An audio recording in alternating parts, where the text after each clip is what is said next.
詩篇62篇，我的心默默無聲，專等候神。歡迎大家嚟到呢個聖經導賞團。62篇呢係大衛嘅作品，音樂安排係照耶杜頓嘅作法。62篇呢嘅題材呢唔係單一嘅噃，好多人呢覺得佢係一首哀歌，但係我覺得呢佢亦都有信靠同埋智慧詩嘅元素嘅。嗱，62篇呢語意深刻，內容係非常之豐富嘅，但係呢唔容易理解嘅喎。大家可以留意一樣嘢呢，就係62篇同另外一首詩39篇呢有好密切嘅關係嘅。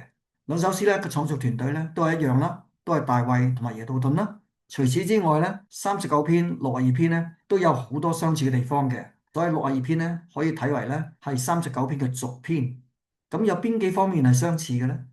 嗱，首先62篇同39篇咧都提及大衛咧係俾人去攻擊。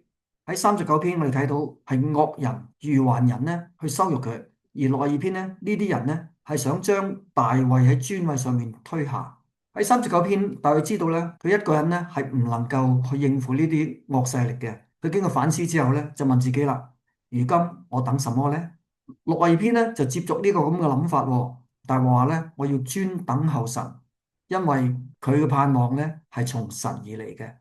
嗱，兩首詩都用咗相同嘅詞彙同埋隱喻喎，譬如空氣啦、虛幻啦、枉然啦、虛空啦，都同埋一個字嘅喎。呢個字眼咧，分別咧喺兩首詩咧都出現多次嘅。39篇記載咗大衛咧向神呼求，求神聽佢禱告，唔好默然無聲。62篇咧，大衛聽到神嘅回應喎，唔止一次，而且兩次添，係兩次神向佢說話。所以我哋將兩篇詩一併去研讀嘅時候咧，我哋就睇到神嘅安慰咧，係令大衛嘅心情、佢嘅情緒咧有所改變喎。嗱，我哋睇到啦，之前喺39篇咧，大衛係默然不語嘅。嗱，呢個默然不語咧，係迫於形勢嘅喎。其實佢心裏邊咧係焦躁不安。62篇就唔同啦。62篇咧，我哋睇到咧，大衛心裏邊咧不再如火燒起，佢嘅心咧係安定落嚟嘅，所以佢能夠默默無聲。故此咧，我哋覺得39篇咧對62篇咧有參考嘅作用。而家我哋先睇睇佢嘅結構啊。62篇咧有12節，唔係好長。多數人咧係將62篇咧理解為大衛一個獨白，但係睇真啲咧，62篇咧有唔同嘅聲音嘅喎，有唔同嘅視覺嘅喎。我哋如果小心嘅觀察咧，我哋就睇到獨白同對話方式咧係交替出現。62篇裏邊咧，我哋主要睇到兩個聲音，分為5個段落，其中3個段落咧，我係以紅色去表達大衛嘅聲音，分別係咩咧？係1至2節，大衛內心嘅反思，反思佢同神嘅關係。第二個段落咧係5至8節，係大衛嘅見證喎，係勸喻眾民咧都當倚靠神，視神係佢哋嘅避難所。而第三段咧就係11、12節啦，係大衛嘅認信，對神嘅能力、對神嘅慈愛咧嘅確認。嗱，無可置疑咧，大衛係呢3段落嘅發言人，非常清楚噶啦。喺3段6節嘅裏邊咧，我呢個字咧喺中文和合本出現咗17次，所以就毫無疑問呢把聲音係屬於大衛嘅。另外一把聲音咧，我就以藍色去表達。呢把聲音咧出現咗2次喺2個段落，分別係第3、第4節、第9同埋第10節。呢把聲係邊個嘅咧？有2個可能性。第一個可能性咧係大衛從神嗰度得到啟示而轉述神嘅意思嘅。第二個可能性咧可以理解為咧神直接發言回應咗大衛嘅禱告。嗱，不過咧喺62篇咧係冇講清楚嘅。但喺智慧文學嘅裏邊咧，代表神智慧嘅聲音啊，時時出現嘅喎。如果我哋睇箴言咧，就係有好多咁嘅例子啦。所以喺呢一度咧，我就假設呢2個段落咧都係智慧嘅聲音。第一段3至4節係智慧嘅訓斥，而第二段咧9至10咧係智慧嘅訓誨。嗱，而家首先我哋睇下第一段大衛嘅發言咧，1至2節。大衛嗰陣時嘅心情點樣咧？佢喺度講：我心默默無聲。嗱，默默無聲原文咧，Dumia 係強調安靜嘅，同39篇譬如第2節咧係同一個字，但係嗰度譯咧係默然無聲。嗱，默然無聲咧，嗰個着重點咧有所不同，喺嗰度強調咧係無聲而唔係安靜。呢種無聲咧係迫於無奈嘅，對比62篇嘅無聲咧有唔同嘅心境。呢個無聲咧係有期待、有盼望嘅意思嘅，所以中文譯本咧嚟到呢一度咧就加咗等候神，然後再加上咧專等候神。專呢個字咧，呢個字咧，一共出現咗6次，都係一個關鍵詞嚟嘅。佢係只係等候神嘅啫。所以六十二篇無聲嘅反應係乜嘢呢？係心境嘅平靜，嗰種嘅安然。嗱，就好似人呢靜靜咁樣等待黎明，等待旭日嘅初升，係平和嘅，係滿有期待嘅。咁大衛期待啲乜嘢呢？係期待佢嘅救恩從神而嚟嘅幫助。咁佢嘅幫助可唔可以從其他地方得到呢？係唔得嘅，因為第二節咧，呢個字咧又再出現啦。唯獨神係佢嘅磐石，係佢嘅高台。作為行軍帶兵嘅大衛咧，好歡喜咧，用磐石、用高台去作比喻嘅。嗱，磐石係咩咧？磐石係天然嘅屏障，堅固穩重，代表咗神不變嘅信實，係大衛嘅拯救。而高台咧係人為嘅軍事工程。若果呢個高台能夠建築喺堅固嘅磐石上面咧，咁啊更加令佢處於有利嘅位置啦。所以有神好似磐石、好似高台咁嘅保障咧，但係咧必不肯動搖。嗱，動搖就推倒啦，肯咧就非常之大嘅衝擊啦。咁目前咧係仍然有呢個衝擊嘅，但係唔係好大，不足為懼。好啦，當大衛講完之後咧，就嚟到第二段咯，第三、第四節咯。我呢個聲音咧就完全消失咯，而有另外一把聲音咧就出現啦。咁呢把聲音咧，我稱之為智慧嘅聲音，係智慧嘅訓斥。呢把聲音咧帶有權柄，咁佢訓斥啲乜嘢咧？第三節佢話：你們大家攻擊一人，把他毀壞。嗱，嚟到呢度咧就係我所講比較困難去解釋啦。點解咧？因為唔同嘅版本咧有唔同嘅譯法。嗱，例如咧英文 NIV 嘅譯法咧係將一人咧譯作 me。即係我啦，我係邊個？我即係大衛啦。咁但係其他嘅譯本咧，譬如 NASB 啦，或甚或中文嘅譯本都根據原文嘅譯法咧，即係譯為一人，一個男人啫。咁我同埋一人有咩分別咧？有唔同嘅喎。將一人譯作係我嘅時候咧，第三、第四節咧就係大衛自己發言咯喎。咁即係佢繼續獨白啦。咁而呢個咁嘅推演咧，一人譯做我咧，有唔同嘅理解嘅咯喎。咁中文話把他毀壞咧，其實 NIV 咧就索性將一人我呢樣嘢咧，你們大家攻擊我咧，就變為把我毀壞啦。嗱，毀壞就係消滅啦、殺害啦，甚或係謀殺添。若果呢個我真係大衛咧，呢個就好典型嘅哀歌啦。但係原文邊個被毀壞咧？嗱，原文咧唔係單數喎，唔係 NIV 嘅我，亦都唔係中文嘅他喎，佢係第二身眾數嘅，即係你們。而且個動詞咧唔係主動嘅，係被動嘅。咁所以咧喺呢一度就有第二個可能嘅譯法啦，亦都係我相信嘅譯法啦，就係話你哋要被毀壞啊！直接啲嚟講咧，你哋呢班人咧係該死係該殺嘅。咁如果呢個解釋咧係正確嘅話咧，咁跟住落去咧都有唔同嘅理解咯。咁究竟邊個如同毀壞歪斜嘅牆，將倒嘅壁咧？咁就唔係大衛嘅咯。咁反而係乜嘢咧？係攻擊大衛嘅惡人，你們即係點咧？你哋想推倒人哋，你知唔知道咧？你哋將會被推倒咧，將會被毀壞咧。喺度留意多一點，喺第三節尾嗰度咧，佢加咗一句咧，要到幾時咧？嗱，呢樣嘢咧，亦都係一個哀歌嘅證據啦。但係其實咧，要到幾時咧？喺原文咧係開頭講嘅，可以點樣譯法咧？呢把智慧嘅聲音咧就訓斥啦。你哋攻擊大衛啊，要到幾時咧？你就好收手咯喎。嗱，呢個就係我嘅睇法啦。咁繼續落去咧，智慧聲音咧就轉換咗佢嘅視覺同埋個對象喎。佢嘅交流對象咧係改變咗。佢再唔係直接對嗰啲惡人説話去訓斥佢哋喎。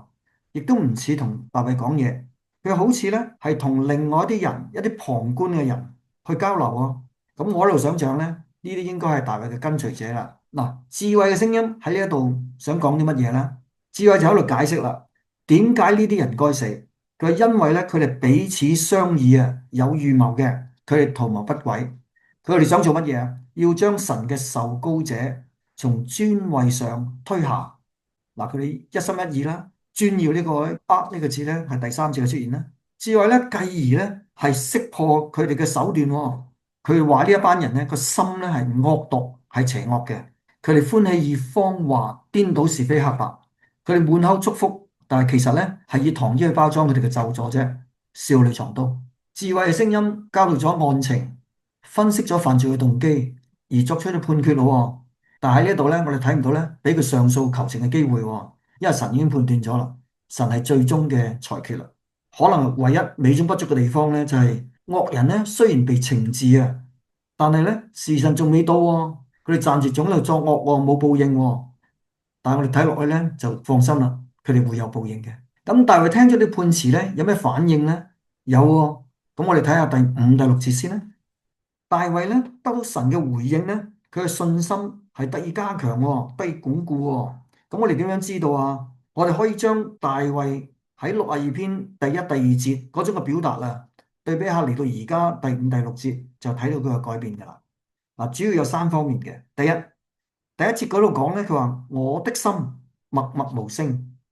嗱，呢一度咧係大衛對佢自己嘅狀態一種嘅描述。而嚟到第五節咧，就話我的心啊，你當默默無聲。嗱，呢度咧，大衛咧就加咗個當字，表示係乜嘢咧？係大衛主動自我對話，去敦促自己要選擇安靜，去專注等候神。嗱，第二方面係咩咧？中文第一節同埋第五節咧，都用咗默默無聲嘅。第一節就係頭先我哋講啦，Domia 呢個字啦，呢個無聲咧係自自然然嘅安靜嘅等候。嚟到第五節咧，雖然中文都係用默默無聲喎，但係原文咧其實係另外一個字嘅，就係咩字咧？就係 Dama。Dama 咧係有立時肅靜嘅意思，而肅靜嘅原因咧係外在嘅喎，係咩意思咧？可能咧大衛咧係感受到神嘅臨在啊，對佢説話，對神嗰種榮耀、嗰種光輝嘅尊崇，人嗰種無言嘅反應嚟嘅。嚟到第五節咧，大衛幾多解釋喎？佢專等候神嘅原因係乜嘢？就係因為佢嘅救恩咧係從神而嚟，係佢嘅盼望啦。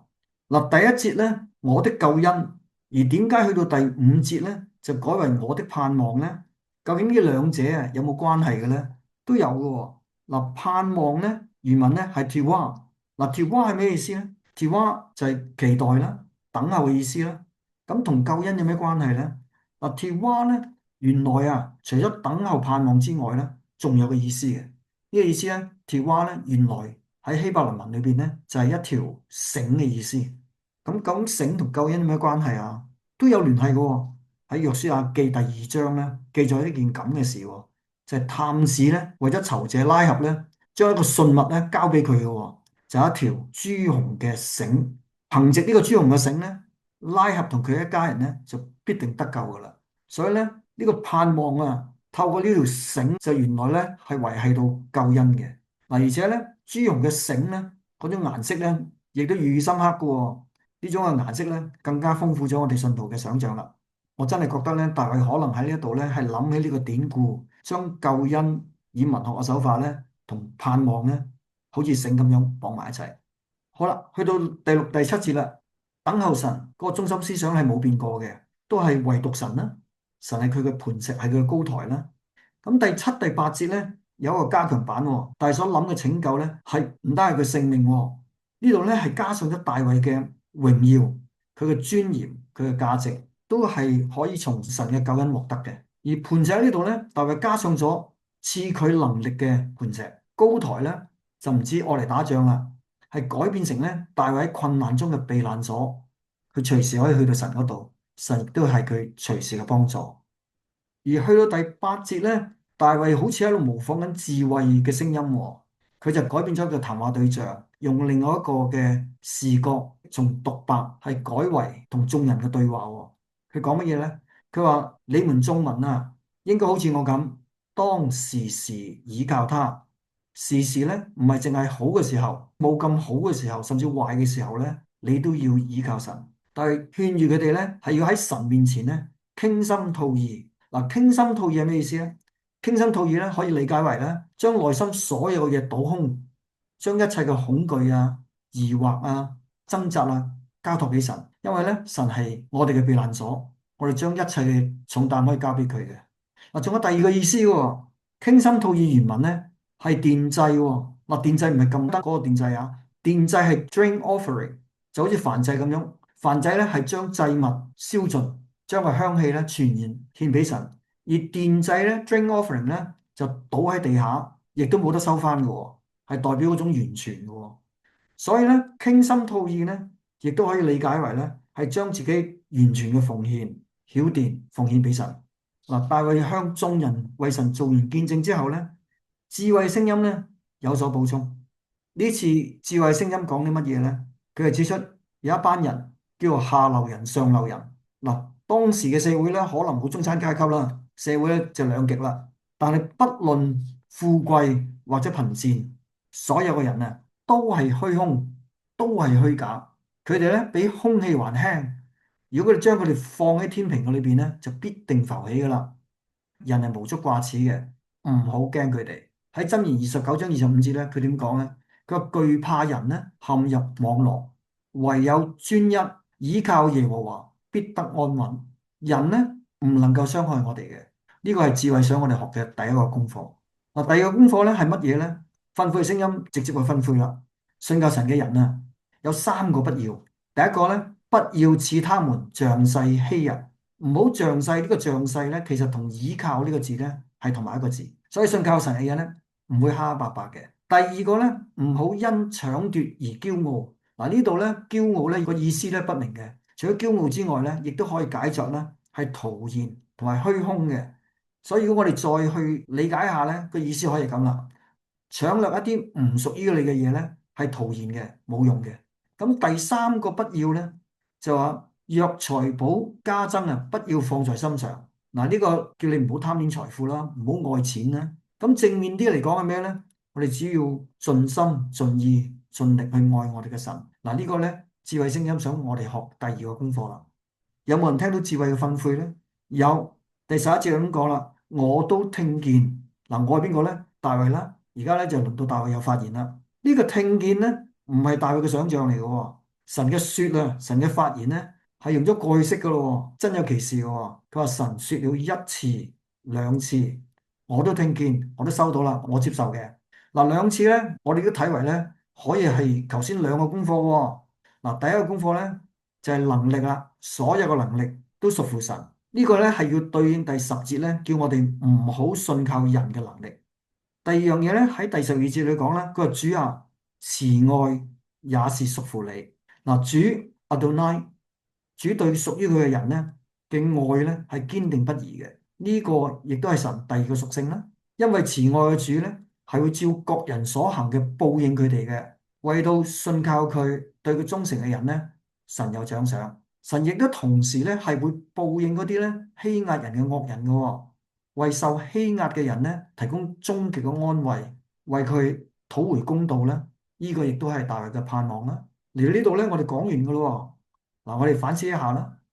嗱，我哋嘅人生咧，唔會時時一片光明嘅，亦都有啲情景咧，有啲挑戰咧，係我哋唔能夠掌控嘅喎。小則咧就係有人喺你旁邊食煙啦，你排隊嘅時候打你尖啦；大則咧，你會受到惡意嘅攻擊，受到不公平嘅對待。嗱，喺呢一個惡人蝦霸霸，好人咧裝聾扮啞嘅世代裏邊咧，你應該點樣去面對咧？你應該點樣反應咧？你係靠人嘅力量、自己嘅聰明去擺平啊？抑或你會學大衛咁樣去信靠神，專等候耶和華咧？你信唔信神係會願意去幫助你咧？你信唔信神係有能力去幫助你咧？你有冇信心咧？你嘅信心有冇憑據咧？對於信徒而言啊，我哋得救嘅憑據係啲乜嘢咧？聖經話俾我哋聽咧，我哋得救嘅確據咧，就係耶穌基督嘅寶血賜下內在嘅聖靈，所以我哋嘅確據咧係好穩固嘅喎，係一條朱紅繩，唔係朱耳繩嚟嘅。我哋呢啲嘅確據咧，係令到我哋喺今生喺來世咧都有指望嘅。好啦，最後啦，如果係咁嘅話咧，我哋仲等啲乜嘢咧？讓我哋都係一齊嚟到神嘅面前，我哋嘅避難所，傾心吐意，將我哋自己為神倒空，就好似基督為我哋倒空一樣，將生命毫無保留咁澆奠。好啦，內二篇咧真係寓意深刻嘅，讓我哋咧喺困難嘅苦境裏邊咧都能夠默默無聲，專等候耶和華，信靠佢。希望內二篇對大家有幫助啊！今日我哋講到呢一度啦，下次再見，拜拜。